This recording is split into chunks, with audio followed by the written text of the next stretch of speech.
Gunawan Dwi Cahyo pamit, Teco kantongi 3 pemain Asia Tenggara. Bola.com, Denpasar, Stefano Cubura. Teco bergerak cepat menyambut BRI Liga 1 musim depan. Pelatih Bali United itu mengatakan sudah mengantongi setidaknya 3 pemain dari Asia Tenggara. Selain menyiapkan pemain baru, manajemen klub juga melepas sejumlah pemainnya, di antaranya adalah bek tengah Bali United, Gunawan Dwi Cahyo.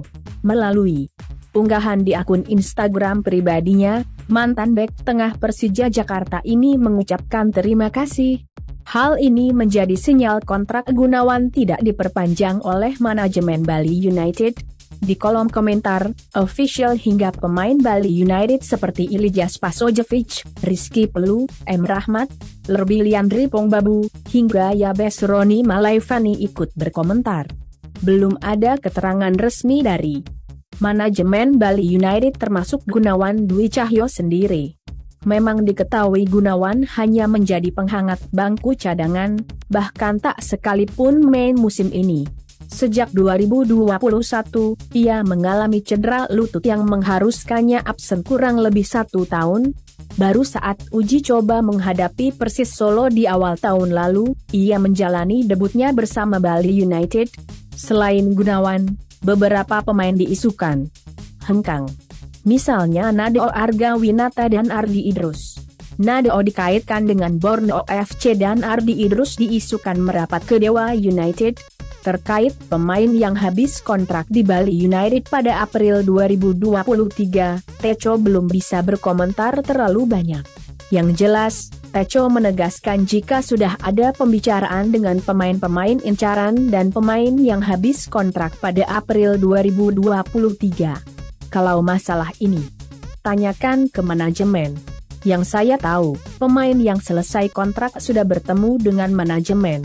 Waktu ada pemain yang sudah memperpanjang kontrak, saya pikir tidak ada masalah, terangnya.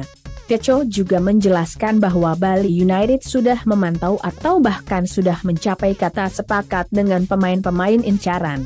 Namun Teco lagi-lagi masih tidak mau berkomentar. Soal ini, saya tidak bisa berbicara di media dulu, terangnya singkat. Mudah-mudahan bisa mendatangkan pemain lebih berkualitas dari musim kemarin, tambahnya. Terkait slot 1 pemain asing Asia Tenggara, bisa dikatakan sebagai berkah untuk Teco. Secara langsung mantan pelatih fisik Persebaya Surabaya ini sudah memantau pemain dari Asia Tenggara. Bukan hanya 1, tetapi 3 pemain. Namun pemain-pemain tersebut diakuinya masih dalam tahap penjajakan. Pemain dari negara mana, Teco juga masih belum mau membeberkannya.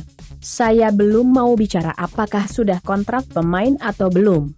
Untuk Asia Tenggara, sudah ada 3 pilihan dan melihat apakah harganya cocok dengan manajemen. Yang terpenting, harus bisa bantu tim di sini. Bagi saya ada slot pemain Asia Tenggara bagus. Kami juga perlu bergerak lebih cepat untuk mendapatkan pemain Asia Tenggara yang berkualitas dan sesuai dengan tim, tutup.